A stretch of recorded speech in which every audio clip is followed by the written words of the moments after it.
नमस्कार साथियों, मेरे आज के इस वीडियो के अंदर मैं राजस्थान प्रशासनिक सेवा यानी कि आरएएस मुख्य परीक्षा में चयनित हुए विद्यार्थी जो साक्षात्कार की तैयारी कर रहे हैं उनसे आज मैं रूबरू हो रहा हूं।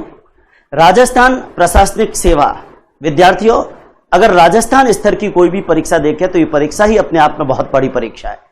इस परीक्षा के अंदर जो विद्यार्थी बैठे, मुख्य परीक्षा जिन्होंने अटेंड की और मुख्य परीक्षा की कड़ी को पार कर आज जो साक्षात्कार की श्रृंखला में आए हैं, साक्षात्कार जो देने की तैयारी कर रहे हैं, उन विद्यार्थियों के मनो मस्तिष्क पर साक्षात्कार का जुनून भी है और दिमाग पर एक भार भी है कि यह साक्षात्कार कब होगा, इस साक्षात्कार में क्या पूछेंगे, ये साक्षात्कार कैसे होता है, साक्षात्कार में कितने आदमी बैठते हैं।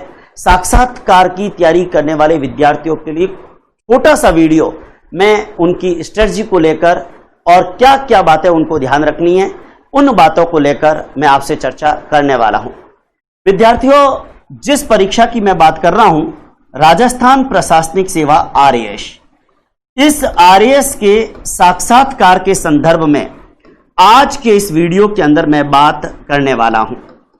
मैं सबसे पहले तो आपको बता दूं, मैंने 2 बार राजस्थान प्रशासनिक सेवा की परीक्षा का साक्षात्कार दिया है।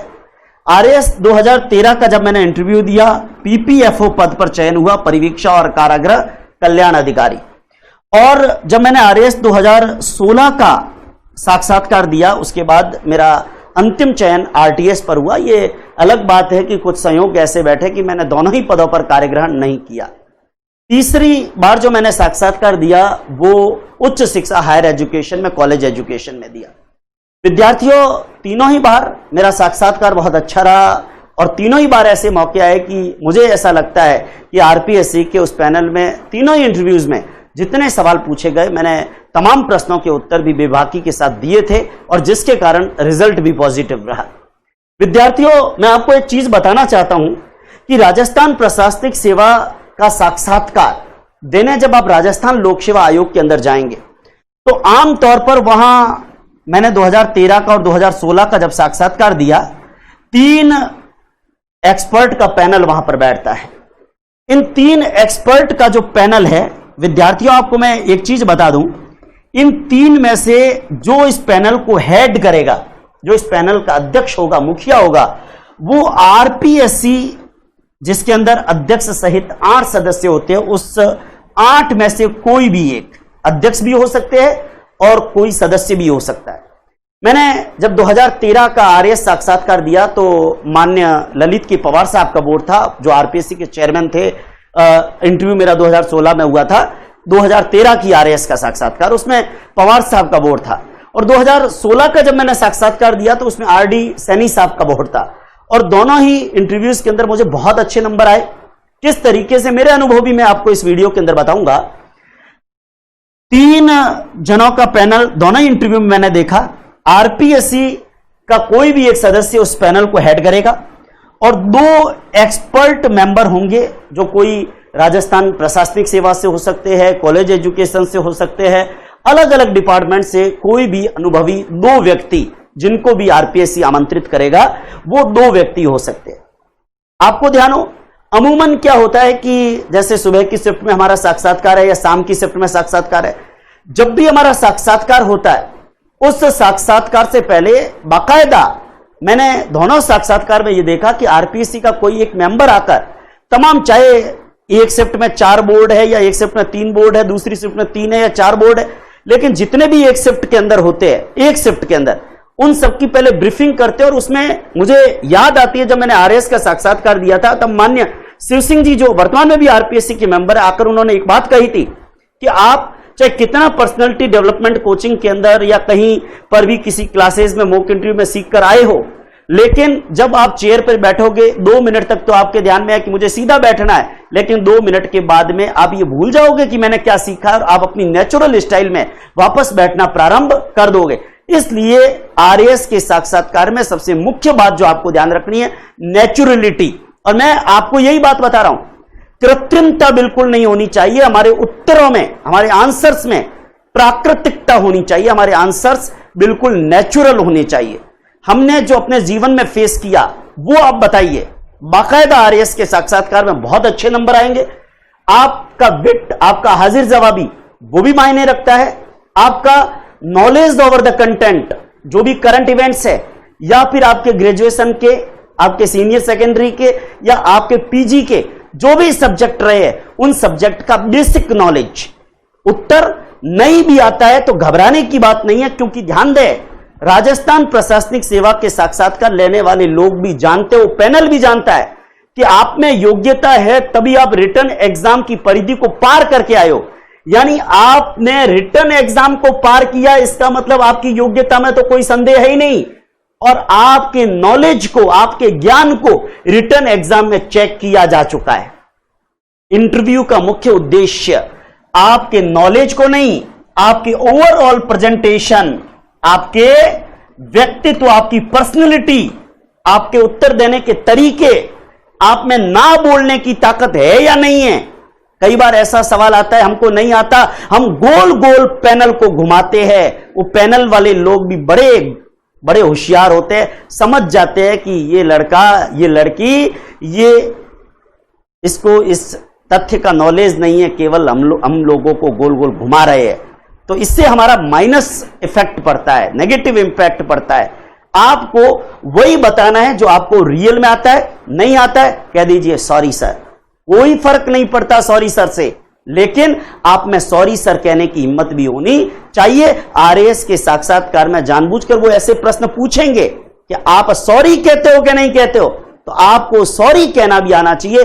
नो सेइंग पावर भी आपके अंदर है या नहीं है। विद्यार्थियों, आरएएस के साक्षात्कार के अंदर एक बात ध्यान दें, नो सेइंग का टिप्स आपको ध्यान रखना है। अगर नहीं आता है, कह दीजिए सॉरी सर, ज्यादा कुछ नहीं कहना, सॉरी सर, वो समझ जाएंगे कि इसको नहीं पता। और अगर अनुमान लगाते हो तो कह दीजिए सॉरी सर, लेकिन अगर आपकी इजाजत हो तो अनुमान लगा सकता हूं। वो कहेंगे हाँ बताइए, अनुमान लगा दीजिए, तब आप कहिए मेरे हिसाब से ये उत्तर होगा। इससे उनको लगेगा कि आप कम से कम नहीं आता है, आपने कह दिया मैं गैस कर रहा हूं, कोई दिक्कत नहीं है। लेकिन अगर आप उस पैनल को घुमाएंगे, अगर आप उस पैनल के सामने जूठा फेंकेंगे, तो वो फट पकड़ लेंगे, क्योंकि अगर सालों का अनुभव होता है उनके पास, वो तुरंत पकड़ लेते हैं। विद्यार्थियों, एक बात बता रहा हूं, आरपीएससी के इंटरव्यू में जाए, नेचुरलिटी, प्राकृतिकता, ये आप में एक महत्वपूर्ण बात होनी चाहिए। नेचुरल, आप कृत्रिम नहीं बने, आप आर्टिफिशियल नहीं बने। अगर आप आर्टिफिशियल नहीं बनते हैं तो मैं समझता हूं आप साक्षात्कार में बहुत अच्छा कर सकते हैं। प्राकृतिकता, नेचुरलिटी। एक बात और ध्यान दें, जब आप साक्षात्कार में गए, आपने अपने डॉक्यूमेंट वेरिफिकेशन कराया। डॉक्यूमेंट वेरिफिकेशन कराने के बाद, क्योंकि आपके सारे दस्तावेज वहां पर आरपीएससी में इंटरव्यू में चेक होते हैं, चेक होने के बाद आपका एक शॉर्ट ब्रीफिंग, अगर आरपीएससी चाहे तो कर सकते हैं, जिसमें आपको मोटिवेट करेंगे कि क्या क्या बातें आप ध्यान रखें या क्या करना है, या फिर आपको मोटिवेट करने के लिए भी वो ब्रीफिंग हो सकती है। उसके बाद मुख्य मुद्दा, जैसे आपका 9 बजे इंटरव्यू, तो 1 घंटा 1.5 घंटा तो डॉक्यूमेंट वेरिफिकेशन और ब्रीफिंग जो आपसे करेंगे, वो चर्चा करेंगे आरपीएससी का कोई मेंबर या कोई अधिकारी, उसमें ही चला जाएगा। अगर 9 बजे आपका साक्षात्कार का समय है तो 10:30 के करीब, लगभग 10:15 10:30 के बाद आपको एक एक करके आरपीएससी के उस जगह जहां अलग अलग आरपीएससी मेंबर्स के दफ्तर बने हुए हैं, जिस बोर्ड में आपका इंटरव्यू है उसका हेड तो आरपीएससी का मेंबर होगा, और उसी आरपीएससी मेंबर के चैम्बर में आपका जब इंटरव्यू चलेगा तो विद्यार्थियों ध्यान दें, 2 दूसरे पैनलिस्ट भी उसके अंदर होंगे। और आप जब इंटरव्यू देने के लिए वहां जाएंगे, सबसे पहले आप क्या कहते हैं, जैसे आपको जो भी वहां गार्ड होगा, पियोन होगा, वो आपको कमरा खोल के और कहेगा कि अब आप अंदर जाइए। पहले आप 5 मिनट वेटिंग करेंगे, और इंटरव्यू के बाद आप अपने मेन, जहां पर आपके डॉक्यूमेंट वेरीफाई हुए और दूसरे स्टूडेंट बैठे, वहां तो आप वापस नहीं जाएंगे, आप वहां से सीधे बाहर निकल जाएंगे। तो कहने का मतलब, आप जब तक वहां वेटिंग में आरपीएससी के मेंबर के कमरे के बाहर में जो चेयर लगी है और वहां वेट करने के लिए जब तक आप नहीं बैठते हो, आपको यह भी पता नहीं है कि किसका बोर्ड है। लेकिन उसके बाद आप जब रूम में गए, आपने कहा मे आई कम इन सर, वो कहेंगे यस प्लीज। आप वहां जाएंगे, चेयर के पास खड़े होंगे, वो कह देंगे कि भाई बैठिए। आप जब बैठेंगे तो बैठने के बाद थैंक यू सर, थैंक्स भी करेंगे। और दूसरा, जब आप कमरे के अंदर एंट्री करेंगे, आप ऐसा नहीं, या तो कहिए नमस्ते सर्स, और या फिर आप तीनों को नमस्ते नमस्ते नमस्ते, लेकिन आपकी नेचुरलिटी होनी चाहिए। ऐसा नहीं हमेशा आप हाथ जोड़ते हैं, आज कह रहे नमस्ते, या हमेशा इस तरीके से करते हैं और आज जाके उनके चरण स्पर्श करना शुरू कर दे। नहीं, जैसा आप हमेशा करते हैं और वैसे चरण स्पर्श जैसी फॉर्मेलिटी में तो जाना ही नहीं है। आप जब रूम के अंदर आए आपको कहना नमस्ते नमस्ते नमस्ते, या फिर नमस्ते सर्स, जिसमें सभी आ गए, तीनों को नमस्ते सर्स, ऐसे। तो इस तरीके से आपने जब नमस्ते कर दिया, वो आपको बैठने के लिए कहेंगे, आप बैठ भी गए। बैठने के बाद आपका जब साक्षात्कार शुरू होता है तो विद्यार्थियों एक चीज ध्यान दें, आपने जो बायोडेटा बाहर डॉक्यूमेंट वेरीफाई किया, आप जब इंटरव्यू रूम में जाएंगे आपका कोई डॉक्यूमेंट की फाइल आपके हाथ में नहीं होगी, आप सीधे जाएंगे, कुछ भी नहीं होगा, वो फाइल तो आप बाहर रख के जाएंगे। तो आप जब वहां बैठेंगे आपका पूरा बायोडेटा उन पैनलिस्ट के हाथ में है। आपको पूछेंगे 10वीं कहां से की, परसेंटेज हालांकि उनके पास होते हैं लेकिन फिर भी पूछ सकते हैं कितने परसेंटेज। तो इसमें कभी भी हक पकाना नहीं है, क्योंकि ये तो हमारा खुद का बायोडेटा है। इसमें ही अगर हम गलत या इधर उधर बताएंगे, हमको झूठ बोलना नहीं है, जितने हैं उतने बताने हैं। 10वीं कहां से की, 12वीं कहां से की, ग्रेजुएशन आपको पूछ लिया कि आपने बीए कहां से किया, आपने अगर पीजी है तो पीजी कहां से किया। यह पूछने से उनको एक बात की जानकारी होती है कि आप किन किन जगहों से बिलोंग किया है आपने, आप कहां 10वीं किया, कहां 12वीं किया, कहां ग्रेजुएशन किया, आप कहां से बिलोंग करते हो सकता है आपका 10वीं 12वीं अलग जगह से हो, ग्रेजुएशन अलग जगह से हो। तो जिन जगहों से भी आपका 10वीं 12वीं और ग्रेजुएशन हुआ, आप उन जगहों के बारे में भी बेसिक नॉलेज जरूर रखें। बेसिक नॉलेज, जैसे सपोज किसी ने 10th जैसे सपोज मेड़ता रोड से किया, तो आपको मेड़ता रोड के बारे में भी 2-4 बातें जो वहां की इंपॉर्टेंट चीजें पता होनी चाहिए। आपको रेल बस के बारे में पता होना चाहिए, आपको मीरा मंदिर के बारे में पता होना चाहिए। सपोज आपका 10वीं 12वीं बाड़मेर जिले से हुआ, तो आपको 10वीं 12वीं बाड़मेर जिले से हुआ तो आपको बाड़मेर जिले के बारे में पता होना चाहिए कि भाई बाड़मेर की क्या क्या खास बात है। अब मैं चूंकि वीडियो बना रहा हूं और मेरे ज्यादातर मुझे लगता है कि बाड़मेर का मैं हूं, तो बाड़मेर वाले ज्यादा लोग इसको देखेंगे। तो जैसे सपोज 10वीं और 12वीं आप बाड़मेर के अंदर आपने की है, तो इससे उनको यह आइडिया होता है कि आप बाड़मेर के रहने वाले हैं। तो बाड़मेर के बारे में आप बिल्कुल सारी चीजें जितनी आप पता कर सकते हैं उतनी पता करिए। मैं बताऊंगा भी लास्ट में कि जिले से क्या क्या सवाल पूछे जा सकते हैं। ग्रेजुएशन अगर कहीं और से किया, जैसे जोधपुर से किया, तो यह सवाल बन सकता है कि आपने 10वीं 12वीं बाड़मेर से की लेकिन ग्रेजुएशन में आप जोधपुर चले गए, क्यों? तो वहां एक फैक्ट कारण होना चाहिए आपके पास, फैक्ट कारण। और बढ़िया यह है कि वो उत्तर आपका नेचुरल हो, प्राकृतिक हो। आप कह सकते हैं 10वीं किया मैंने, 12वीं किया, उसके बाद ग्रेजुएशन मैंने जिस सब्जेक्ट में किया उस सब्जेक्ट के अंदर बाड़मेर के अंदर मेरे पास ऑप्शन नहीं था। या फिर सपोज किसी के पिताजी की ट्रांसफर हो गई बाहर और स्नातक उसने बाहर किया, ये भी कह सकते हैं। तीसरा ये भी कह सकते हैं कि मैं साथ में कंपटीशन की तैयारी कर रहा था, कंपटीशन की तैयारी के लिए मुझे जोधपुर या जयपुर जाना जरूरी था, मैंने वहां से स्नातक कर लिया। और अगर मान लो तीनों ही बाड़मेर से हुए तब तो कोई दिक्कत नहीं है। तो एक तो यह कि अगर 10वीं 12वीं ग्रेजुएशन और पोस्ट ग्रेजुएशन में कहीं प्लेस गैप आ रहा है तो आपको पता होना चाहिए कि प्लेस गैप क्यों आया। दूसरा फैक्ट, मान लो 10वीं आपने 2002 में की, 12वीं आपने 2004 में की, लेकिन ग्रेजुएशन आपका 2007 की जगह 2010 से। यह पूछा जा सकता है कि ग्रेजुएशन आपने 2010 में किया, 2007 में हो जाना चाहिए था, यह गैप क्यों आया? देखो मैं एक कॉमन बात कह रहा हूं, तो हर विद्यार्थी का सर्कमस्टांसेस यहां ध्यान रख रहा हूं। मान लो आपका ग्रेजुएशन 2007 के अंदर हुआ, कोई दिक्कत है ही नहीं। पीजी मान लो आपने 2009 में नहीं हुआ, 10 में हो गया, 11 में हो गया, तो आप पूछ लेंगे कि भाई 2011 में आपका पीजी हुआ, बीच में आपने क्या किया? आप कह सकते हो मैं प्राइवेट जॉब। अब एक सवाल उठता है कि आपने ग्रेजुएशन किया और फिर आपने प्राइवेट जॉब किया, तो आप प्राइवेट जॉब क्यों किया? कारण क्या? आपने गवर्नमेंट जॉब की तैयारी नहीं की, हो सकता है आपकी फैमिली कंडीशन ऐसी हो। हर विद्यार्थी को खुद के बारे में खुद से बेहतर तो पता नहीं होता, इसलिए आपका जो भी क्राइटेरिया रहा है, आपका जो भी सर्कमस्टांसेस रहा है, आप उसके बारे में खुद से बेहतर नहीं जानते हो। जैसे सपोज 10वीं और 12वीं जैसे 10वीं आपने संस्कृत शिक्षा विभाग से की और 12वीं आपने माध्यमिक शिक्षा विभाग से की, तो यह सवाल भी बनता है कि 10वीं में आप संस्कृत एजुकेशन के स्कूल में रहे, फिर 12वीं में क्यों? आप कह सकते हैं कि मैं जिस इलाके में रहता हूं वहां पर संस्कृत का विद्यालय, संस्कृत शिक्षा का विद्यालय 10वीं तक की था और मेरे पेरेंट्स मुझे 12वीं के लिए बाहर जाने के लिए अलाउ नहीं कर रहे थे और मैं अपनी पढ़ाई को जारी रखना चाहता था, मैंने माध्यमिक विद्यालय के अंदर प्रवेश ले लिया।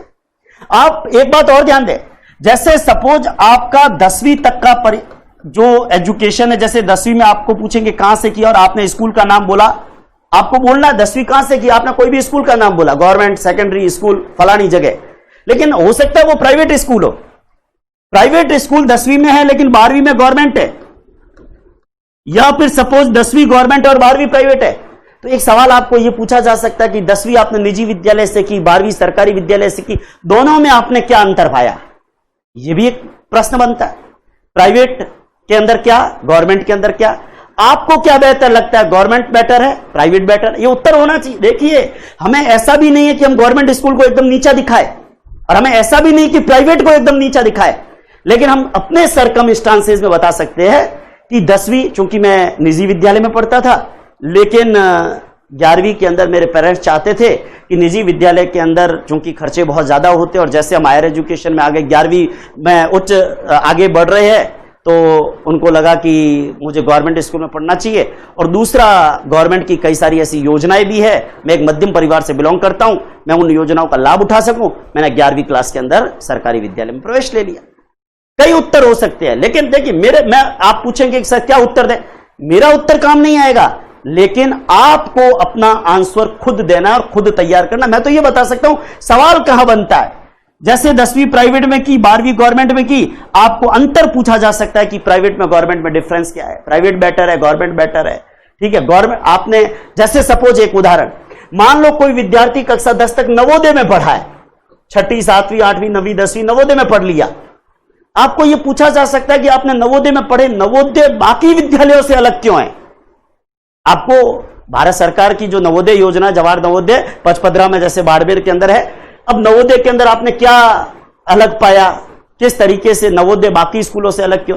ये तो जो विद्यार्थी, देखो हर एक से ये सवाल नहीं पूछेंगे, पर जो विद्यार्थी जब पढ़ा है उसको तो उसके बारे में पता होता है। तो अपने दिमाग के अंदर ये बिल्कुल क्लियर रखिए कि मुझे आंसर, देखिए आप ये सोचेंगे कि मैं आंसर्स बताऊंगा, आंसर हर विद्यार्थी का अलग होगा। मैं ये बता रहा हूं कि क्या ध्यान रखना और किस प्रकार सवाल पूछे जाते हैं, क्योंकि खुद मैंने अभी एक बात कही कि उत्तर बनावटी या फिर यूनिक आंसर नहीं है किसी भी सवाल का। आपको प्राकृतिकता यानी कि नेचुरलिटी होनी चाहिए कि भाई मुझे क्या ध्यान रखना है, नेचुरलिटी, प्राकृतिकता। अपना जो उत्तर है वो खुद का उत्तर है, और अगर वो खुद का उत्तर हमें पता है तो हम गड़बड़ नहीं करेंगे।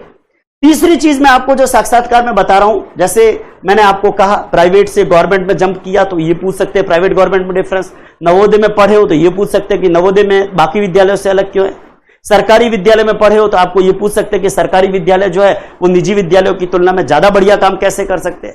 यह भी पूछा जा सकता है कि सरकारी विद्यालय के रिजल्ट कम रह रहे हैं, ज्यादा रह रहे हैं, प्राइवेट के ज्यादा रह रहे हैं, कम रह रहे हैं, दोनों में अंतर क्यों आ रहा है। ये हमारे नेचुरल आंसर है, लेकिन जो भी उत्तर दे बेबाकी के साथ दे।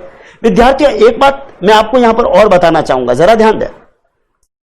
जैसे सपोज आरएस के साक्षात्कार के अंदर आप कुछ बातें ध्यान रखते हैं, आपको 10वीं 12वीं ग्रेजुएशन जंप किया तो जंप किया। जैसे मैं अपने साक्षात्कार का एक अनुभव सुनाना चाहता हूं।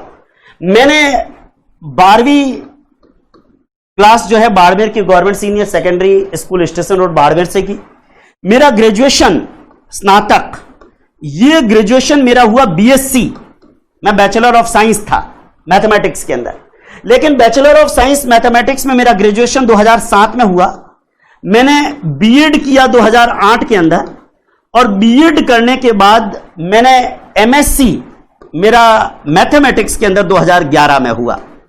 तो अब जब मैंने आरएस 2013 का साक्षात्कार, चूंकि 2016 में जब हुआ, उस समय तक मैं स्कूल लेक्चरर हिस्ट्री के पद पर शायद 2013 के इंटरव्यू में मैं मैथमेटिक्स से हिस्ट्री में जंप कर चुका था। तो जब मैं मैथमेटिक्स से हिस्ट्री के स्कूल लेक्चरर में जंप कर चुका था, तो एक सवाल ये उठा कि भाई आप एमएससी मैथमेटिक्स रहे, लेकिन आप स्कूल लेक्चरर हिस्ट्री हो, स्कूल लेक्चरर हिस्ट्री, तो अब आप बताइए, मेरे को ये बाकायदा पवार साहब के बोर्ड में ये सवाल पूछा था कि आप मैथमेटिक्स के हो लेकिन फिर हिस्ट्री के अंदर आप कैसे आए, और हिस्ट्री में भी आ गए और आप स्कूल लेक्चरर भी बन गए, आपने गणित विषय क्यों छोड़ा? अब मैंने वहां पर जो मेरे मन में आया, मैंने जो उत्तर दिया, मैं अपना उत्तर बता रहा हूं। मैंने ये कहा कि मैंने चूंकि बीएससी किया 2007 के अंदर, मैंने बीएड किया 2008 में। यहां पर भी मेरे से एक सवाल पूछा था कि आपने राजस्थान प्रशासनिक सेवा का, चूंकि आप साक्षात्कार दे रहे हो लेकिन आपने पहले ही बीएड कर लिया, आप सीधे राजस्थान प्रशासनिक सेवा की तैयारी क्यों नहीं की? मैंने इसका उत्तर दिया था कि चूंकि मैं मध्यम परिवार से बिलोंग करता हूं और मेरे माता पिता को पता था कि राजस्थान प्रशासनिक सेवा का सफर है, एक लंबा सफर है, और इस सफर के अंदर प्री भी है, मेंस भी और इंटरव्यू भी हो सकता है बच्चे का सिलेक्शन हो, नहीं भी हो।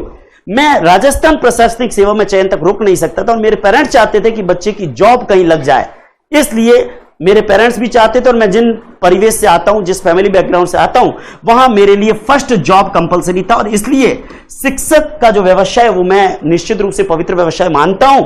मैंने बीएड वहां कर ली, लेकिन उसके बाद मैंने अपनी एजुकेशन क्वालिफिकेशन को बढ़ाने के लिए मैंने एमएससी भी किया।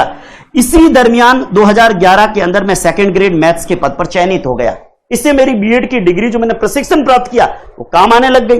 लेकिन 2011 में बीएड सेकंड ग्रेड का मेरा जो सिलेक्शन हुआ, सेकंड ग्रेड की तैयारी के दौरान मुझे राजस्थान की हिस्ट्री, राजस्थान का आर्ट एंड कल्चर, राजस्थान का जीके ये पढ़ने का अवसर मिला, और सेकंड ग्रेड के सिलेबस में गांधी युग जैसे प्रकरण थे वो भी मैंने पढ़े। अब देखो, ये तो मैंने अपना रियल बताया था, मुझे पता था कि गांधी युग सेकंड ग्रेड के जीके के सिलेबस में, तो वो सिलेबस में थे, और जब मैं उन चीजों को पढ़ा तो मुझे लगा कि मैथमेटिक्स का मैं हूं, मैथमेटिक्स मुझे अच्छी लगती है, लेकिन मैं कला संकाय में और ज्यादा अच्छा कर सकता हूं। इसलिए मुझे लगा कि मुझे एमए हिस्ट्री में करना चाहिए, और मैंने हिस्ट्री की तैयारी करनी प्रारंभ की। 2014 के अंदर मैंने एमए हिस्ट्री किया, और उसके बाद 2015 का स्कूल लेक्चरर मैं, जो 2014 में एग्जाम हुआ और 15 तक आते आते मेरी पोस्टिंग हुई, मैं स्कूल लेक्चरर हिस्ट्री के पद पे कार्यरत हूं। ये मैंने एक जवाब दिया था, तो अपने दिमाग में नेचुरल जब आंसर होगा तब अपन उसका बेहतर ढंग से आंसर दे पाएंगे कि भाई आपने बीएड की, अपने जो फैमिली बैकग्राउंड है कि मुझे जॉब चाहिए, बिल्कुल जॉब चाहिए, इसमें गलत कुछ भी नहीं है, जॉब चाहिए, और जॉब चाहिए। आरएस का सफर लंबा था, मैंने शिक्षक बनना पसंद किया।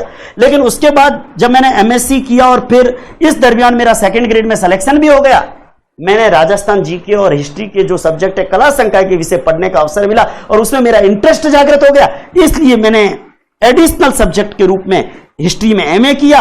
संयोग से स्कूल लेक्चरर की भर्ती भी आई, मैंने एग्जाम दिया, मेरा सिलेक्शन हुआ। हर विद्यार्थी आगे बढ़ना चाहता है, इसमें कोई गलत नहीं, सेकंड ग्रेड वाला लेक्चरर बनना चाहेगा। मैंने स्कूल लेक्चरर दिया, स्कूल लेक्चरर मेरा सिलेक्शन हो गया, मैं उस पद पे पोस्टेड हूं।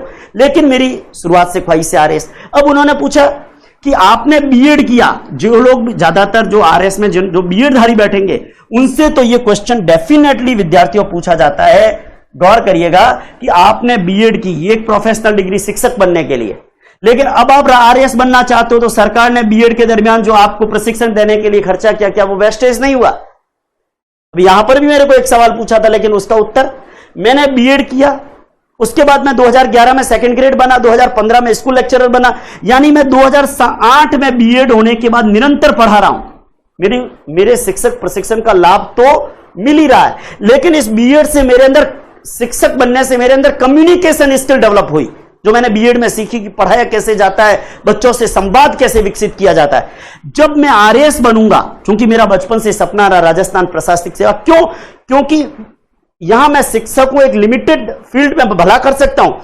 आरएस बनने के बाद मुझे स्कोप मेरा वाइड हो जाएगा, मैं न केवल शिक्षा के क्षेत्र में बल्कि वेरियस फील्ड में मैं जन कल्याण में और समाज सेवा में अपनी भूमिका को निभा सकता हूं।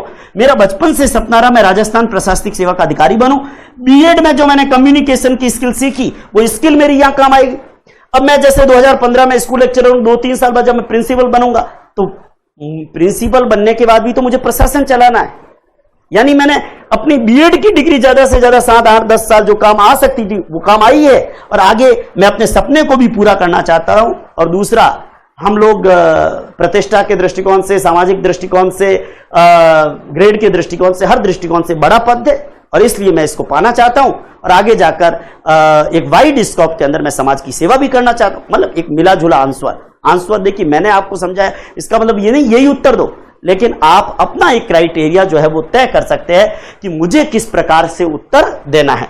विद्यार्थियों, ये बात तो हो गई एजुकेशन से संबंधित कि आपको क्या क्या चीजें जो है वो ध्यान रखनी है।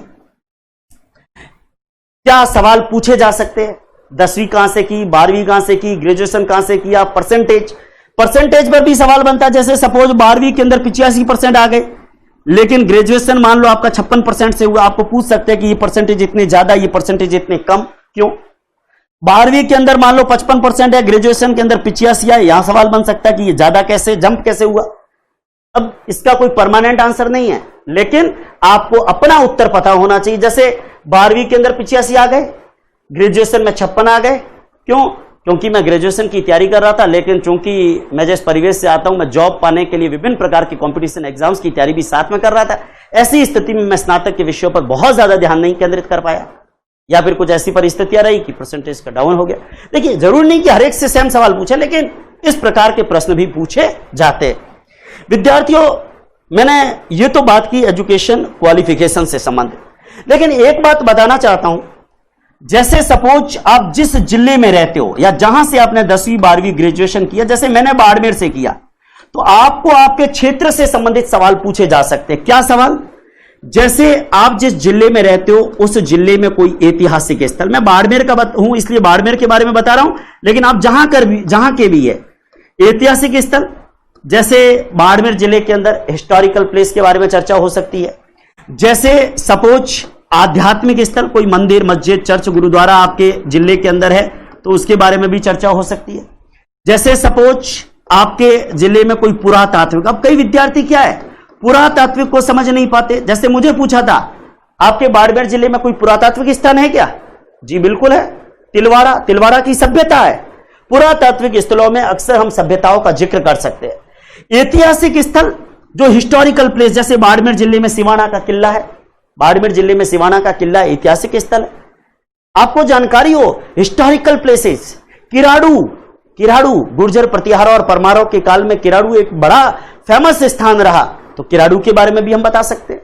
आप जिस जिले के भी है वहां के हिस्टोरिकल प्लेसेस, आध्यात्मिक स्थान, कई सारे मंदिर बाड़मेर जिले में, जैसे बायतू का खेमा बाबा का मंदिर, जैसे विरात्रा का मवांकल का मंदिर, जैसे जसोल का माता रानी भरियानी जी का मंदिर, जैसे शिव का गरीबनाथ जी का मंदिर, बहुत सारे टेम्पल्स है जो भी हमारे जैन के अंदर आए, जैसे नाकोड़ा का जैन पारसनाथ का मंदिर, हम जो भी। लेकिन एक बात ध्यान रखें, जो चीज आप बताते हो उसके बारे में थोड़ा बहुत पता हो, वो अगर आप फेंकेंगे तो आप काउंटर क्वेश्चन पर अच्छा कर पाएंगे। आपने बोलने को बोल दिया लेकिन काउंटर क्वेश्चन आया, वहां अटक गए, इससे बढ़िया है कि आप अपनी शुरुआत ही ना करें। जैसे ऐतिहासिक स्थान में बता रहा हूं, मैं तिलवाड़ा बता रहा हूं, उन्होंने पूछा अच्छा तिलवाड़ा में क्या मिला, मैं कह रहा हूं नहीं आ रहा है, तो फिर आप ऐसा स्थान, क्योंकि स्थान एक तो है नहीं, 2-3 पढ़े, 4 पढ़े, आप ऐसे 2 उदाहरण लीजिए कि जिसके बारे में काउंटर क्वेश्चन करें। जैसे मैं आध्यात्मिक स्थल, मैंने नाकोड़ा का जिक्र किया, पूछ लिया अच्छा नाकोड़ा जी में किसका मंदिर है, तो मुझे ध्यान होना चाहिए कि वहां पार्श्वनाथ जी का मंदिर है, वहां भैरवदेव जी का मंदिर है। ये चीजें पुरातात्विक स्थल, जैसे तिलवाड़ा के बारे में बताया, जो बताओ उसके काउंटर क्वेश्चन पर आप अच्छा कर पाओ। एक बात विद्यार्थियों ध्यान दें, जैसे बाड़मेर जिले पे आपको सवाल पूछ लिया कि आपके जिले के अंदर उद्योगों की क्या स्थिति है, आपके जिले के अंदर जो है राजस्व का मुख्य स्रोत क्या है, रेवेन्यू सोर्स क्या है, आपके जिले के अंदर सिंचाई परियोजना अगर कोई चल रही है बड़ी, आपके जिले के अंदर भारत सरकार के कौन कौन से प्रोजेक्ट चल रहे हैं, राजस्थान सरकार के नहीं, भारत सरकार का कोई बड़ा प्रोजेक्ट है क्या, भारत सरकार का, जैसे बाड़मेर जिले में भारतमाला की परियोजना है, बड़ा भारत सरकार का कोई बड़ा प्रोजेक्ट आपके जिले में है क्या। आप बाड़मेर जिले से, यहां पर कौन से खनिजों का बाहुल्य है आपको पता होना चाहिए। मैं अगर वीडियो बाहर वाले भी देख रहे हैं तो आपको पता हो बाड़मेर जिला, जैसे कोई बाड़मेर का, तो बाड़मेर, अच्छा आपके जिले में कौन से खनिज है आपको पता हो, हमारे जिले के अंदर कोयला है, लिग्नाइट कोयला है, बेंटोनाइट है। ध्यान होना चाहिए ये कि भाई हमारे जिले में कौन से खनिजों का उत्पादन ज्यादा होता है, जैसे खनिज तेल है, पेट्रोलियम का यहां होता है। अब पेट्रोलियम, बाड़मेर का अगर कोई विद्यार्थी है उससे पेट्रोलियम, जैसे मुझे पवार साहब के बोर्ड के अंदर एक सवाल पूछा गया था, आपने मंगला का नाम सुना है क्या, मैंने कहा बिल्कुल सर मंगला कुआं, अच्छा ये कब इसका शुरू हो चुका है उत्पादन, मैंने बताया था, मैंने बाकायदा तारीख बताई थी 29 अगस्त 2009, तत्कालीन प्रधानमंत्री मनमोहन सिंह जी ने उसका उद्घाटन किया था, मंगला कूप का, मंगला पेट्रोलियम कुएं का। तो उन्होंने कहा अच्छा आपको तारीख भी याद है, मैंने कहा जी सर पढ़ा हुआ है। तो ऐसा भी प्रश्न पूछा जा सकता है कि आप अगर पेट्रोलियम के, चूंकि बाड़मेर के हो तो पेट्रोलियम के बारे में भी बेसिक जानकारी आपको पूछी जा सकती है, खनिज के बारे में पूछ सकते हैं, भारत सरकार का बड़ा प्रोजेक्ट कौन सा है, आपके जिले में सिंचाई की क्या स्थिति। अब बाड़मेर, एक बात ध्यान देना, कोई विद्यार्थी किसी भी जिले का है उसको एक चीज जरूर ध्यान रखनी है कि आपके जिले की 3 बड़ी समस्याएं, 3 भी पूछ सकते हैं, 5 भी पूछ सकते हैं, बड़ी समस्याएं कौन सी है। अब वहां आप सोचने मत बैठिए, अब कई विद्यार्थी के क्या बताए, क्या कुछ नहीं, जो दिमाग में बताइए। 3 बड़ी समस्याएं, साक्षरता, निश्चित सी बात है, बाड़मेर रेगिस्तान का दूरस्थ इलाका है, यहां पर अब तो फिर भी हम लोगों ने स्कूलें खुल गई, लेकिन पहले दूर दराज में स्कूलें हुआ करती थी, तो आज भी यहाँ की भारी आबादी, खास तौर से बुजुर्ग वगैरह जो है वो निरक्षर है, तो अज्ञानता का यहाँ पर वातावरण ज्यादा है। बाड़मेर जिले की दूसरी समस्या पानी की समस्या, अब तो मीठा पानी भी आने लगा है, लेकिन पानी की समस्या आज भी बाड़मेर जिले के गांवों के अंदर बहुत बड़ी समस्या है। विद्यार्थी ध्यान दें, यहां पेयजल की समस्या है, यहां आपको जानकारी हो, जैसे सपोज बाड़मेर जिले की 3 बड़ी समस्या आपको पूछ लिया, समस्या खूब सारी है, लेकिन आपको दिमाग में होना चाहिए कि मुझे प्रायोरिटी में क्या रखना है। शिक्षा की समस्या, पेयजल की समस्या, इंडस्ट्री की समस्या, बहुत सारी, महिला अशिक्षा की समस्या, बहुत सारी समस्या है। समस्याओं से तो हम घिरे हुए हैं, लेकिन क्या समस्या है, यहां पर वन नहीं है, यहां पर बरसातें कम होती है, बहुत सारी समस्याएं है। आपको जानकारी, मानसून सिंचाई परियोजनाओं की समस्या है, सड़कों की समस्या है, मोबाइल नेटवर्किंग की समस्या है। आपको ध्यान हो, अब तो कॉलेज भी जगह जगह खुल गए, पहले कॉलेज भी नहीं थे हर उपखंड के ऊपर। तो कहने का मतलब, जो समस्याएं हैं आप अपनी प्रायोरिटी में रखिए कि वो 3 बड़ी समस्याएं कौन सी है। जैसे अब बाड़मेर जिले के, आपको एक सवाल यह भी पूछा जा सकता है, विशेष रूप से मैं बाड़मेर वालों के लिए बता रहा हूं कि बाड़मेर जिले के पर्टिकुलर रीजन के अंदर आत्महत्या के प्रकरण ज्यादा दिखाई दे रहे हैं। इसके बारे में आप क्या सोचते हो? आत्महत्या चौटन क्षेत्र में ज्यादा क्यों हो रही है?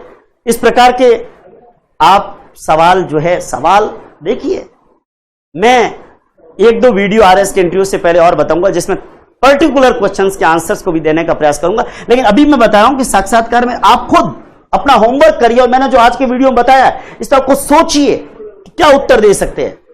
जैसे आत्महत्या चौटन क्षेत्र में पिछले 1-2 साल में खूब हुई, तो पूछा जा सकता है कि बाड़मेर जिले में आत्महत्या के प्रकरण ज्यादा बढ़ क्यों रहे। इस प्रकार के प्रश्न आपको जानकारी हो, यह सवाल अक्सर पूछे जाते हैं। ऐतिहासिक स्थान है, पुरातात्विक स्थान है, आध्यात्मिक स्थान है, उद्योग है, जिले में कोई फेमस, अगर बाड़मेर जिले में कोई फेमस किला है, या आप जहां के भी है उसके आसपास कोई फेमस किला है, तो उस किले के पॉलिटिकल हिस्ट्री के बारे में। दूसरा, आप जिस जिले के भी है उसकी स्थापना आपको पता हो, उस अगर वो रियासत रही है तो प्रमुख राजा, और अगर वो ठिकाना रहा है तो कम से कम उसका बेसिक, उसकी स्थापना कब हुई, वो किस रियासत के अधीन का ठिकाना था। ये सारी चीजें जो बेसिक बैकग्राउंड है हमारा, वो भी आपको बाड़मेर के बारे में क्लियर होना चाहिए। ये बेसिक बातें हमारे को बाड़मेर के बारे में भी ध्यान रखनी है। एक बात विद्यार्थियों में अगले क्लिप के अंदर एक चीज और बता रहा हूं, आपको ध्यान हो, बाड़मेर के बारे में पता हो, आपको करंट इवेंट्स, जो भी घटनाएं चर्चा के अंदर, जो भी घटनाएं जो है चर्चा में रहती है, उन घटनाओं के बारे में भी बेसिक पता हो। जैसे उदाहरण के तौर पे मैं करंट इवेंट्स के अंदर जैसे कई प्रकार के सवाल पूछे जाते, पूछे कैसे जाते, जैसे आपको ध्यान हो, मैं कुछ एग्जाम्पल दे रहा हूं जो आपके दिमाग को खोल सके, बाकी विचार आपको करना, सवालों की कोई कमी नहीं है। जैसे कुछ समय पहले कानपुर के अंदर विकास गुप्ता का एनकाउंटर हुआ। अब आपको एक सवाल यहां पर यह पूछ सकते हैं, क्योंकि यह लेटेस्ट मुद्दा है, आपको यह सवाल पूछ सकते हैं कि क्या एनकाउंटर होना चाहिए। अब आप कह देंगे हां, परिस्थिति हो तो होना चाहिए। देखिए, एनकाउंटर को हम किसी भी परिस्थिति में जायज नहीं ठहरा सकते। अगर मान लो पुलिस ने किसी अपराधी को पकड़ रखा है, आप देखिए, भावावेश में बात मत करिए कि जैसे हैदराबाद में 4 जनों का एनकाउंटर हुआ रेपिस्ट का, या फिर आप कहेंगे कि विकास गुप्ता क्रिमिनल था, एनकाउंटर कर दिया तो क्या है। लेकिन एनकाउंटर किसी भी समाज में जायज इसलिए नहीं ठहराया जा सकता क्योंकि इसके दुरुपयोग की संभावनाएं बढ़ेगी।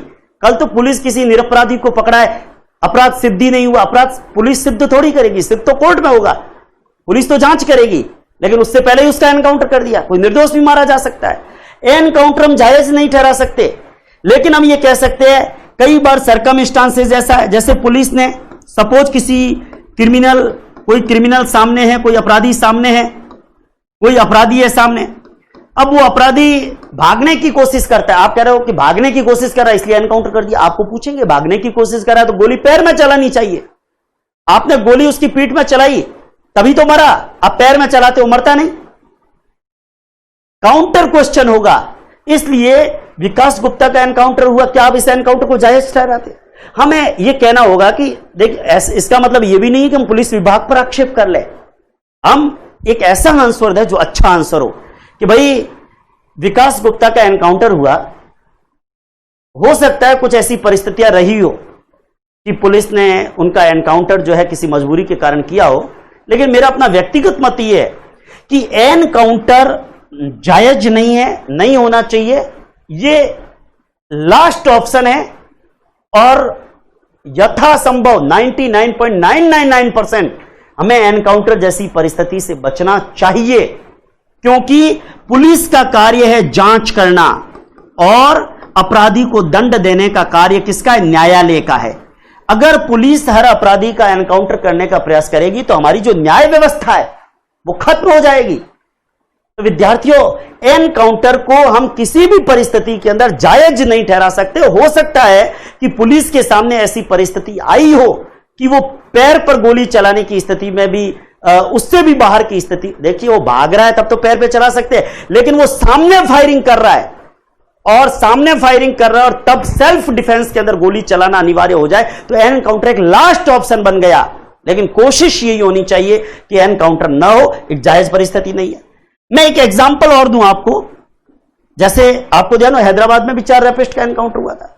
ऐसे अगर एनकाउंटर, नो डाउट वो रैपिस्ट अपराधी थे, दोषी थे, लेकिन उनको न्याय देने का काम किसका है? न्यायालय का है।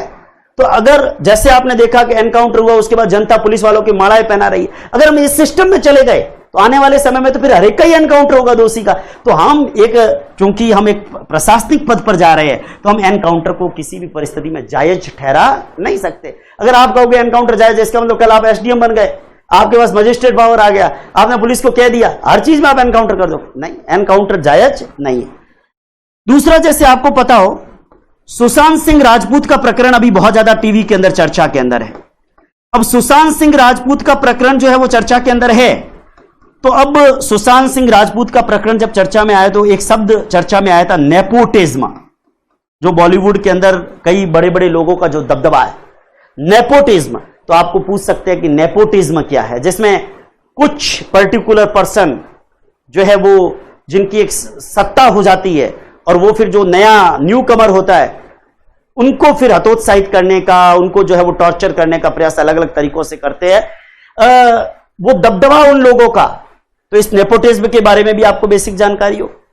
सुशांत सिंह राजपूत के प्रकरण में आपको ध्यान हो Mumbai police, Bihar police, CBI, इन तीनों के बीच का जो कॉन्ट्राडिक्शन है, आपको इस पर भी सवाल पूछा जा सकता है। और जब सीबीआई का जिक्र चला तो जांच में अक्सर विवाद होता है, सीआईडी सीबीआई।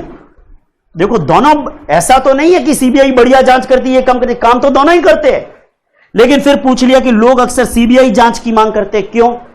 आप कह सकते हो कि जांच दोनों ही अपने अपने ढंग से बेहतर करते। देखो, हमें किसी भी संस्था को गलत कहने का अधिकार नहीं है, पर्टिकुलर सिचुएशन होती है जहां पर गलत फैसले हो जाते हैं, गलत जांच हो जाती है, लेकिन हम ये कहेंगे कि सीआईडी सीबीआई दोनों ही संस्थाएं अच्छी जांच करती है। मगर सीबीआई चूंकि बाहर के लोग जांच करने के लिए आते हैं तो वहां पर भाई भतीजावाद जैसी संभावनाएं या फिर फोर्स पॉलिटिक्स जो होती है वो वहां पर कम होने की संभावना रहती है, नगण्य रहती है, और ऐसी स्थिति में जनता का भरोसा होता है कि जो जांच होगी वो सही होगी। इसलिए अक्सर पब्लिक किसी भी ऐसे केसेस में सीबीआई जांच की मांग करती है। चौथा, एक सरकमस्टांसेस बता रहा हूं, जैसे सपोज आपको ध्यान हो, जैसे सीबीआई के बारे में मैंने एक अपना पक्ष रखा। चौथा, आपको ध्यान हो अभी राजस्थान के अंदर कुछ विधायक अशोक गहलोत माननीय मुख्यमंत्री के गुट के जैसलमेर के होटल के अंदर थे, उससे पहले जयपुर के होटल में थे, और सचिन पायलट ग्रुप के जो विधायक थे वो मानेसर के होटल में थे। आपको यह पूछा जा सकता है क्या ये विधायकों की बाड़ाबंदी, इसके ऊपर पूछ सकते हैं। आपको पूछ सकते हैं व्हीप क्या है, क्योंकि ये व्हीप बड़ा चर्चा में रहा।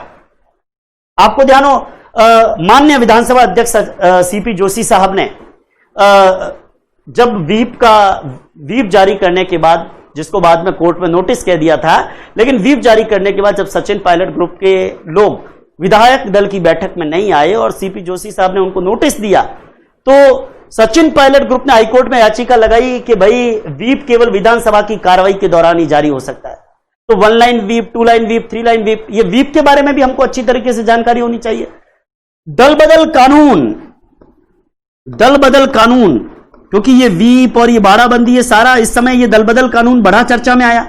तो दल बदल कानून चर्चा में रहा, आपको पूछ सकते हैं कौन सा संविधान संशोधन है, कौन सी संवैधानिक अनुसूची है, आपको पूछ सकते हैं दल बदल कानून के अंदर जो है 2/3 से ज्यादा अगर दल चेंज करते तो सदस्यता नहीं जाती, क्यों ना ऐसा हो कि दल चेंज करने पर ही रोक लगा दी जाए। मतलब हाइपोथेटिकल क्वेश्चन भी, तो वो हाइपोथेटिकल पहले से प्री इमेजिन नहीं कर सकते, लेकिन वहां आपके दिमाग में आना चाहिए कि दल बदल कानून क्या सही है, क्या गलत है, क्या इसका लूप पोल है, किस तरीके से इसके अंदर इंप्रूवमेंट किया जा सकता है। एक आपको हमेशा काम करना, जिस दिन आपका इंटरव्यू हो उस दिन न्यूज़पेपर उस दिन का कम से कम, क्योंकि इंटरव्यू पैनल वाले लोग पहले से कोई प्री तैयारी से या बहुत ज्यादा सवाल तैयार करके नहीं आते, लेकिन जो भी चर्चा में होता है उनके दिमाग में सवाल पूछ लिया। इसलिए जिस दिन भी आप साक्षात्कार दे रहे हैं उस साक्षात्कार के दिन का न्यूज़पेपर, चाहे राजस्थान पत्रिका है, दैनिक भास्कर है, और जो भी आपके पास अवेलेबल है, वो न्यूज़पेपर अच्छे से पढ़ के, आपको यही पूछ लिया, अच्छा सुबह अखबार पढ़ के, हाँ सर, क्योंकि उस दिन आप देखो आप कहीं के भी हो, अजमेर में होंगे, तो हो सकता है सुबह न्यूज़पेपर पढ़ने से रह जाए, पर ये भूल नहीं करनी है, न्यूज़पेपर जरूर पढ़े आप, और मोबाइल से न्यूज़पेपर नहीं, अब न्यूज़पेपर पढ़े। आपको पूछ सकते हैं अच्छा आज कौन सा अखबार पढ़ा, राजस्थान पत्रिका, अच्छा उसकी हेडिंग क्या है, आज की उसकी फ्रंट हेडिंग क्या है, तो आपको कम से कम पता हो कि उसकी फ्रंट हेडिंग क्या है। अब देखिए जैसे करंट में अभी कोरोना संक्रमण काल है, अब कोरोना संक्रमण काल है तो यहां एक सवाल बन सकता है कि ये जैसे लॉकडाउन लगाया महामारी अधिनियम के तहत, लॉकडाउन के अंदर, कर्फ्यू के अंदर, इन दोनों के अंदर डिफरेंस क्या है। अभी जैसे एसआई के इंटरव्यू हुए थे, उसमें एक सवाल पूछा था कोरोना और कोविड-19। अब कोरोना और कोविड-19, वैसे कोविड-19 क्या, सीओ मतलब कोरोना, वी मतलब वायरस, वीआई मतलब वायरस, और डी मतलब डिजीज, कोरोना वायरस बीमारी जो WHO ने इसका नामकरण करा।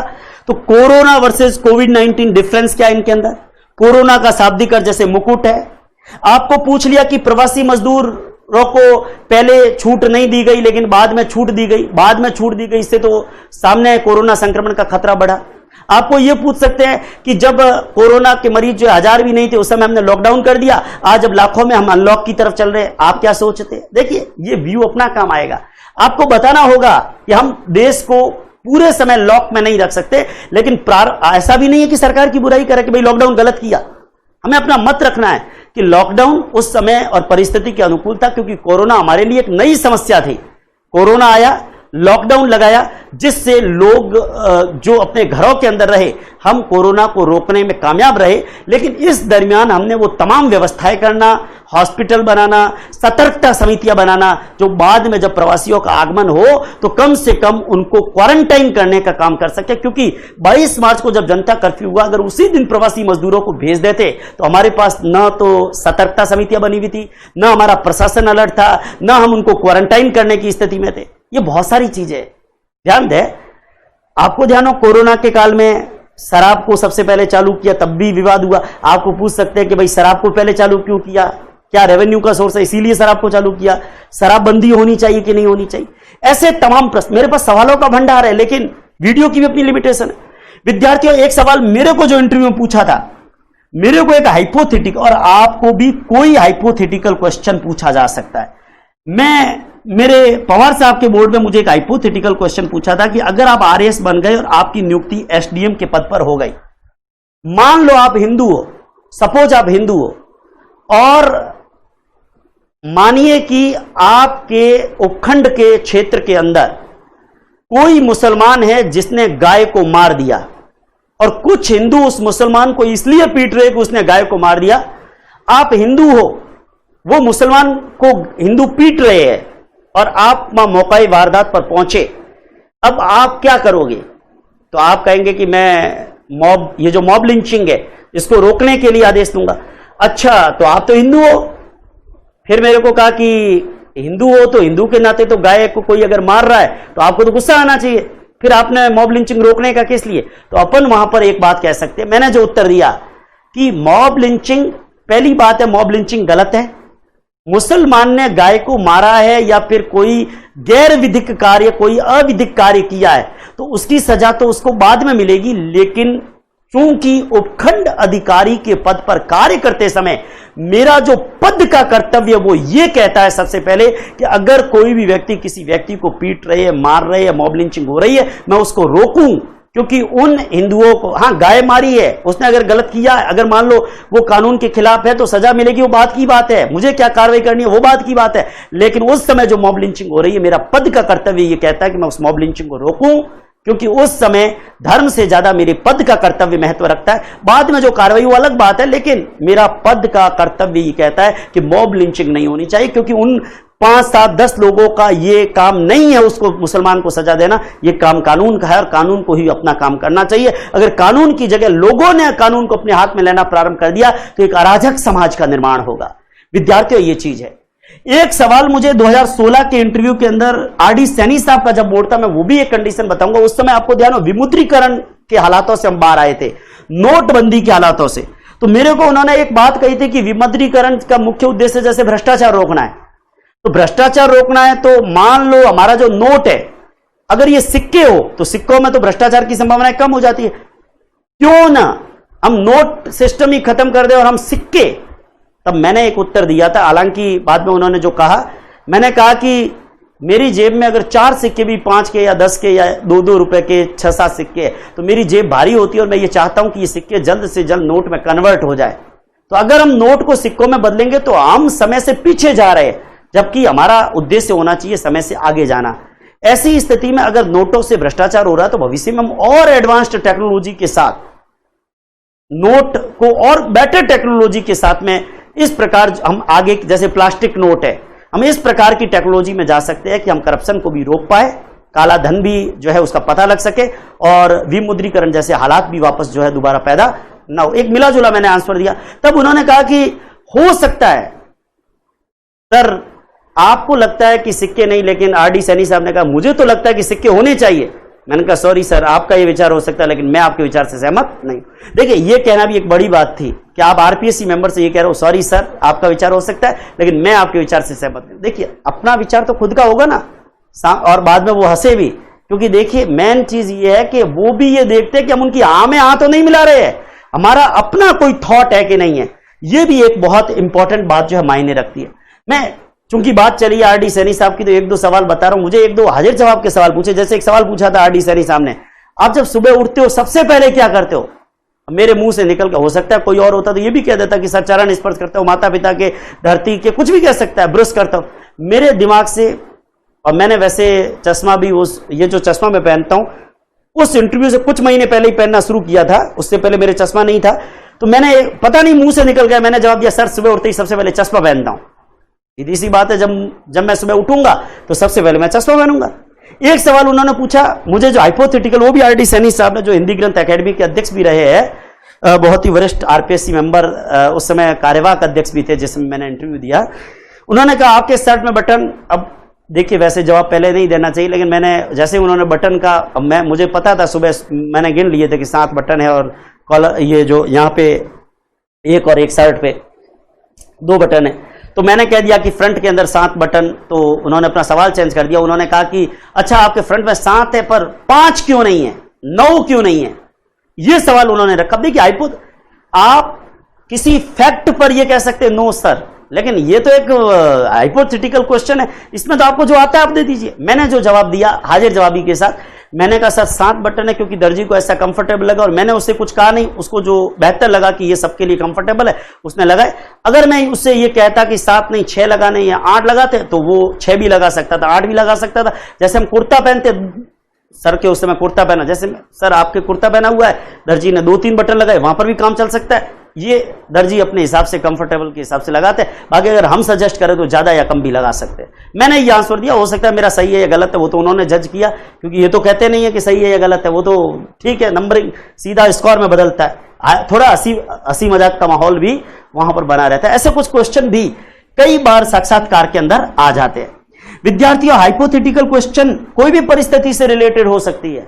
जैसे अगर आप उपखंड अधिकारी बन गए कई लोगों ने आपके कार्यालय का घेराव कर लिया, पानी की कमी है और वो नारा लगा रहे हाय हाय का, अब आप क्या करोगे? आपका जवाब कुछ न कुछ हाइपोथेटिकल क्वेश्चन हो, जहां कोई सिचुएशनल केस हो, जो कंडीशनल हो, वहां आपको कम से कम कुछ उत्तर जरूर देना है। यह बात भी विशेष रूप से ध्यान रखें। मैं एक बात आपको और बताना चाहूंगा कि आपके जो भी सब्जेक्ट रहे हैं ग्रेजुएशन के अंदर, वैसे करंट इश्यूज बहुत सारे हैं, मैं सारे पे बात तो नहीं कर सकता, मैंने एक आइडिया दे दिया है। सब्जेक्ट चाहे आपका हिस्ट्री रहा है तो हिस्ट्री का बेसिक नॉलेज आपको, भारतीय इतिहास वो आपका नॉलेज ये चेक नहीं करेंगे बहुत ज्यादा गहराई में, और आपसे तथ्य भी ज्यादा नहीं पूछेंगे, लेकिन हिस्ट्री है। जैसे सपोज पूछ लिया कि भारतीय स्वतंत्रता आंदोलन के अंदर गांधी की भूमिका ज्यादा मानते हो कि सुभाष चंद्र बोस की आजाद हिंद फौज की भूमिका ज्यादा मानते हो? स्वतंत्रता आंदोलन में अंबेडकर साहब की कोई भूमिका थी क्या? अब बताइए। ऐसे कोई भी क्वेश्चन आपको पूछा जा सकता है। आपका सब्जेक्ट जैसे हिस्ट्री पॉलिटिकल रहा है, पॉलिटिकल अगर सब्जेक्ट है आपको धारा 370 पे पूछ लिया, धारा 370, अंबेडकर साहब धारा 370 के अगेंस्ट थे, लेकिन धारा 370 लगी, अभी पिछले साल धारा 370 को हमने हटाया। धारा 370 के बारे में क्या नॉर्म्स है, धारा 370 हटने से जम्मू कश्मीर को क्या फायदा होगा, क्या अखंड भारत का निर्माण हो पाएगा कि नहीं हो पाएगा, यह अस्थायी प्रावधान क्या है, जम्मू कश्मीर पुनर्गठन अधिनियम क्या है। हमने जब जम्मू कश्मीर का पुनर्गठन किया तो आपको ध्यान हो, जम्मू कश्मीर एक केंद्र शासित प्रदेश बना, लद्दाख दूसरा केंद्र शासित प्रदेश बना। लद्दाख में विधानसभा नहीं है, जम्मू कश्मीर में विधानसभा है, तो इस पुनर्गठन विधेयक पुनर्गठन अधिनियम के बारे में भी पूछा जा सकता है। आपको पूछ सकते हैं कि जम्मू कश्मीर पुनर्गठन अधिनियम में बाइफर्केशन क्यों किया, ट्राइफर्केशन क्यों नहीं किया, हमने जम्मू को अलग, कश्मीर को अलग और लद्दाख को अलग, ये 3 भाग क्यों नहीं बनाए, 2 ही भाग क्यों बनाए, जम्मू कश्मीर और लद्दाख? ध्यान दे, 2 भाग ही हमने क्यों बनाए? तो इसके भी कारण आपको सोचने होंगे। जम्मू कश्मीर और लद्दाख की बाइफर्केशन हुआ, ये क्यों हुआ? पॉलिटी रिलेटेड दल बदल कानून के बारे में जो चर्चा में रहा वो पूछ सकते हैं। राजस्थान में राज्यसभा चुनाव अभी हाल ही में हुए, तो आपको पूछ सकते हैं राज्यसभा चुनाव कैसे होता है, उसकी कार्यप्रणाली क्या है। जो भी करंट इश्यूज है उससे, वीप अभी बहुत ज्यादा चर्चा में रहा, वीप क्या होता है, यह सवाल पूछा जा सकता है। मैं अभी क्वेश्चन के उत्तर नहीं बता रहा हूं, मैं ये बता रहा हूं कि क्या पूछा जाता है। आपका सवाल सब्जेक्ट जैसे सोशियोलॉजी रहा है तो आपको सोशियोलॉजी में परिवार के बारे में पूछ सकते हैं। संयुक्त परिवार टूट क्यों रहे हैं, संयुक्त परिवार एकल परिवार दोनों के अंदर क्या डिफरेंस है, वर्तमान की जाति व्यवस्था क्या, इसको भविष्य में खत्म हो सकती है कि नहीं हो सकती है, जाति व्यवस्था का गुण दोष क्या है, बहुत सारी चीजें पूछी जा सकती है। आपका सब्जेक्ट जैसे फिलॉसफी है, आपको बेसिक आपको पूछ सकते हैं फिलॉसफी में कौन से दर्शन है, सर दर्शन कौन से है, कौन सा दर्शन आपका फेवरेट दर्शन कौन सा। उनका काम फैक्ट चेक करना नहीं है, जो भी उनके मन में आया, कुछ भी, साइंस के आप स्टूडेंट हो तो साइंस रिलेटेड क्वेश्चन, जो भी उनके दिमाग में, वो सवाल आपको पूछे जा सकते हैं। सब्जेक्ट का बेसिक नॉलेज आपको जरूर होना चाहिए। एक चीज और बता रहा हूं, अगर कोई आरएस का इंटरव्यू देने वाला विद्यार्थी गवर्नमेंट सर्विस के अंदर है सपोज, तो ऐसी स्थिति में आप जिस डिपार्टमेंट में हो, आपको आपका डिपार्टमेंटल नॉलेज होना चाहिए। ध्यान देना, डिपार्टमेंट का नॉलेज होना चाहिए। जैसे आप टीचर हो, आपको एजुकेशन डिपार्टमेंट का नॉलेज होना चाहिए, क्या काम है, कौन सी योजनाएं हैं, आपका अधिकारी कौन है, पीओ क्या होता है, सीबीओ क्या होता है, एसीबीओ क्या होता है, डीओ क्या है, मंडल लेवल पर ज्वाइंट, पहले डिप्टी डायरेक्टर बैठते थे, आजकल ज्वाइंट डायरेक्टर बैठते हैं, डायरेक्टर, स्कूल एजुकेशन में समसा क्या है, ये उनका काम फैक्ट नहीं, अगर नहीं भी आता है कह दीजिए सॉरी सर, आप कहेंगे आपके विभाग का, हाँ लेकिन मुझे इससे कभी काम पड़ा नहीं, मन कह सकते सॉरी सर। एजुकेशन, अगर आप वन विभाग के अंदर नौकरी करते हो, वन सेवक हो या कोई भी वन विभाग की नौकरी है, आपको फॉरेस्टाइजेशन के बारे में, आपको वनों के बारे में, आपको पेड़ पौधों की किस्मों के बारे में, आपको मृदा के बारे में, ये बेसिक नॉलेज होना चाहिए। आप सपोज कलेक्ट्रेट के अंदर, तहसील के अंदर कहीं एलडीसी लगे हुए हो, आपको तहसील के बेसिक नॉलेज के बारे में, उसका जो हायरार्की है, हायरार्की के बारे में, वहां कौन सी योजनाएं चल रही है उसके बारे में, आपके वर्कलोड के बारे में, बहुत सारे सवाल। आप जिस डिपार्टमेंट में भी हो, आप पुलिस के अंदर हो, आपको यह पूछा जा सकता है, आप पुलिस में हो, आपको तो टाइम ही नहीं मिलता, फिर आप राजस्थान प्रशासनिक सेवा की तैयारी आपने कैसे कर ली? अच्छा, पुलिस के ऊपर वर्कलोड ज्यादा नहीं है, पुलिस विभाग के अंदर क्या कमियां आपको दिखाई दे रही है? आप ये नहीं कहोगे मैं पुलिस में, मेरे विभाग में तो कोई कमी आई नहीं, मैं शिक्षा विभाग में हूं, मेरे विभाग में कोई कमी आई नहीं, कमी हर विभाग में होती है, तो आप बताओगे ये 2-3 कमी। आप जहां पर भी लगे हुए, आपको पूछा जा सकता है कि इस विभाग में आप काम कर रहे हो, अगर नवाचार लाना हो तो आप नवाचार के रूप में क्या काम करोगे? आपको ये भी पूछ सकते हैं, सपोज आपका आरएएस में सिलेक्शन हो जाए और आप फलाने उपखंड के अंदर एसडीएम बन जाओ, आप ऐसा कौन सा नवाचार अपने उपखंड के अंदर करोगे जो जनता को फायदा दे, कोई इनोवेशन, तो वो भी आप, ये हर एक का उत्तर अलग अलग होगा। एक बात और ध्यान दें, किसी भी आप विभाग में हो, उस विभाग में वर्तमान में टेक्नोलॉजी, अभी तो आपको ध्यान, ये भी जैसे मैं पढ़ा रहा हूं टेक्नोलॉजी के माध्यम से पढ़ा रहा हूं, टेक्नोलॉजी, आपको ध्यान हो, ये टेक्नोलॉजी का फायदा अलग अलग डिपार्टमेंट में कैसे हो सकता है। जैसे सपोज मैं कॉलेज एजुकेशन में, कोई स्कूल एजुकेशन में, आपको पूछ सकते हैं वर्तमान के अंदर ई कंटेंट टेस्ट बनाने के अंदर हम किस प्रकार जो है आप हेल्प कर सकते हो, आप किस प्रकार बना सकते हो, या ई कंटेंट का फायदा क्या है, ऑनलाइन एजुकेशन ऑफलाइन एजुकेशन, इसके अंदर डिफरेंस क्या है। अगर आप एजुकेशन डिपार्टमेंट में हो तो यह भी सवाल बन सकता है। आप जिस विभाग में भी वर्तमान में काम कर रहे हैं उसमें आपने टेक्नोलॉजी का उपयोग कभी किया है, कैसे किया है। अब आप जब एसडीएम बनोगे तो आप टेक्नोलॉजी के उपयोग से उपखंड में बेहतर प्रशासन कैसे दे पाओगे। आप डिजिटल इंडिया के हेल्प किस प्रकार कर सकते हो, डिजिटल, आप मेक इन इंडिया, लोकल को वोकल, बहुत सारे ऐसे प्रोग्राम्स है भारत सरकार के, राजस्थान सरकार के। राजस्थान सरकार अभी जैसे करंट के अंदर इंदिरा रसोई योजना शुरू हुई, आपको पूछ सकते हैं अन्नपूर्णा रसोई, इंदिरा रसोई, दोनों के अंदर डिफरेंस क्या है, सरकार ने योजना नई लेकर आई, इसमें क्या परिवर्तन है। आप एजुकेशन डिपार्टमेंट में आपको विभिन्न प्रकार की स्कूटी योजना, लैपटॉप योजना, इसके बारे में पूछ सकते हैं। साला दर्पण के बारे में पूछ सकते हैं, साला दर्पण कैसा पोर्टल है, क्या है, ठीक है। तो इस प्रकार की चीजें आपको पूछी जा सकती है।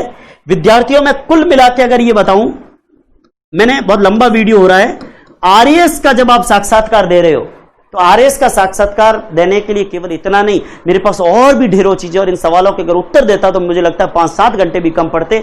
लेकिन आरएएस के साक्षात्कार में जाने से पहले 2-3 बातें लास्ट में बता रहा हूं जिसको आप अपने दिमाग में रखें। सबसे पहले B natural, B natural.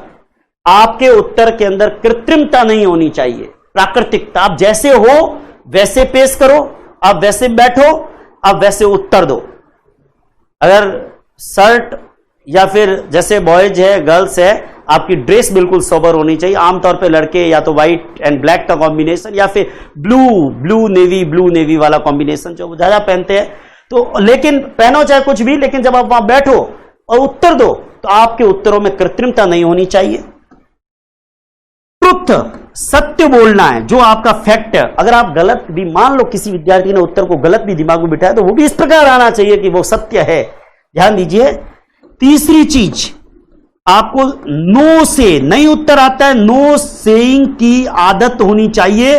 Sorry sir कहना कोई बुरी बात नहीं है। मेरी एक बात ध्यान देना, अगर आप ये कहते हो सॉरी सर, कोई बुरी बात नहीं है। तीसरा टिप। चौथा टिप, कॉन्फिडेंस। इसके बिना तो सब बेकार है।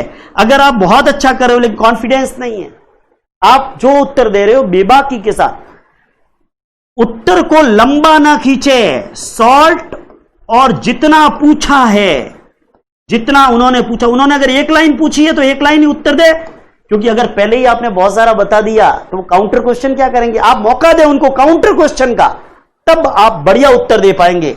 शॉर्ट में उत्तर, लेकिन जितना पूछा उसका पूरा उत्तर, जितना पूछा। अगर उन्होंने विस्तार से पूछा तो आप कोई कॉन्सेप्ट समझाइए। जैसे मुझे कॉलेज एजुकेशन में पूछा था, राजकुमारी कृष्णा कुमारी का प्रकरण आपने पढ़ा? मैंने कहा हाँ सर। हाँ, ऐसा नहीं कि उन्होंने पढ़ा है अकाउंट, मैं पूरा बताना शुरू कर दूं। मैंने कहा हाँ सर। अच्छा, अब आप विस्तार से बताइए कि ये प्रकरण क्या था। तब मैंने उस प्रकरण को एक्सप्लेन, वो अगला सवाल खुद करेंगे। आपको अगर हाँ ना में पूछा तो हाँ ना में दे, विस्तार से पूछा विस्तार में दे, जितना उसका उत्तर है आप तथ्यात्मक रूप से ढंग से अपना आंसर दे। आपका जॉब प्रोफाइल, जॉब बायोडेटा भी क्लियर होना चाहिए। आपको विभागीय योजनाओं की जानकारी भी होनी चाहिए, जॉब के बारे में और अपने बायोडेटा के बारे में। खुद को जानो, टू नो योर सेल्फ। आपके बारे में क्या सही है, आप कैसे हो। आपको पूछ लिया आरएएस बनना चाहते हो, आरएएस में कौन सी 5 विशेषताएं होनी चाहिए। आप अपने अंदर कौन सी ऐसी 2-3 विशेषताएं देखते हो जो आरएएस बनने के बाद आपको काम आएगी। ऐसे सवाल भी परीक्षा के अंदर पूछे जाते हैं। आरएएस के जॉब के बारे में और खुद के जॉब के बारे में, जो वर्तमान में आप लगे हुए हो, और आरएएस में क्या भविष्य में करोगे, इनोवेशन, इसके बारे में भी आपको अच्छे से पता होना चाहिए। और मैंने आपको कहा झूठ नहीं बोलना है, सॉरी सर कहने की आदत होनी चाहिए, प्राकृतिक उत्तर देने हैं, और कॉन्फिडेंस के साथ, आत्मविश्वास के साथ उत्तर देने हैं। आपका एक बात अपने माइंड में रखना, वो आपसे फैक्ट या नॉलेज चेक नहीं कर रहे हैं, वो चेक कर रहे हैं आपकी पर्सनैलिटी, आपके उत्तर देने का तरीका, समाज के बारे में आपका ओपिनियन, आपका व्यू, आप हर चीज को कैसे रिव्यू कर सकते हो, करंट वगैरह को, आपकी रिव्यू पावर क्या है, समाज में जो घटनाएं चल रही है उसके बारे में आपका चिंतन क्या है, वो चीज आप जानना चाहते हो। एक इंपॉर्टेंट बात और ध्यान रखें, हॉबी, अभी से आप सोचना शुरू कर ले, एक ऐसी हॉबी, अगर आपकी वास्तव में कोई हॉबी है तो आप निश्चित रूप से वो बताएं। मैंने अब तक 3 इंटरव्यू दिए और मैंने तीनों इंटरव्यू में एक ही हॉबी लिखी थी, राजस्थान इतिहास और संस्कृति की पुस्तकें पढ़ना। अब आप कहोगे पढ़ना कैसे हॉबी? इसलिए कि मैं साइंस बैकग्राउंड का विद्यार्थी रहा हूं और मेरा राजस्थान जीके पे अच्छा नॉलेज था और मैं चाहता था कि सामने वाले राजस्थान पे सवाल पूछे। मैंने लिखा राजस्थान इतिहास और कला संस्कृति की पुस्तकें पढ़ना। मुझे साक्षात्कार में हर बार कि भाई आप साइंस के स्टूडेंट हो, और जब साइंस का स्टूडेंट है और वो लिख रहा है राजस्थान इतिहास कला संस्कृति, तो मेरा हर इंटरव्यू में 2, 3, 4 मिनट जब हॉबी पे प्रश्न चले तो मुझे राजस्थान जीके के भरपूर क्वेश्चन पूछे गए और जिसने मेरे साक्षात्कार को हर बार बेहतर बनाया। विद्यार्थियों, इसलिए आप हॉबी, कई हॉबी हो सकती है, शतरंज खेलना, क्रिकेट खेलना, कुकिंग, ड्राइंग, लेकिन एक बात ध्यान दें, जो भी हॉबी आप लिखते हो, जैसे किसी ने क्रिकेट लिखा, तो ऐसा नहीं कि आपके खेलने के बाद क्रिकेट की टर्म्स, वर्तमान में जो बड़े क्रिकेटर है, क्रिकेट के कुछ रिकॉर्ड्स, जो हॉबी लिखोगे वहां आपको धोया भी जा सकता है। इसलिए हॉबी ऐसी होनी चाहिए, या तो आप वास्तव में आपकी हॉबी है तब तो आपको उसका नॉलेज भी होगा, और अगर हॉबी आपने क्रिएट की है तो ऐसी हॉबी लिखे जहां प्रश्नों की संख्या कम बने और जो बने वो आप उत्तर दे सके। विद्यार्थियों गौर करिए, मैंने आरएएस के साथ साथ, मुझे लगता है वीडियो बहुत लंबा हो रहा है और फिर टाइम मिलेगा तो एक आध बार और आपको जो है वीडियो बनाने की कोशिश करूंगा। मुझे लगता है आपको कुछ हेल्प आज के इस वीडियो में जरूर मिलेगी, और अगर इस वीडियो से हेल्प मिलती है तो आप अपने ओपिनियन जरूर दीजिएगा, और आप जो क्वेश्चन करेंगे अगले वीडियो के अंदर उन क्वेश्चंस के आंसर भी लाने की कोशिश करूंगा। धन्यवाद, जय हिंद, जय भारत, और आप सभी को बेस्ट ऑफ लक।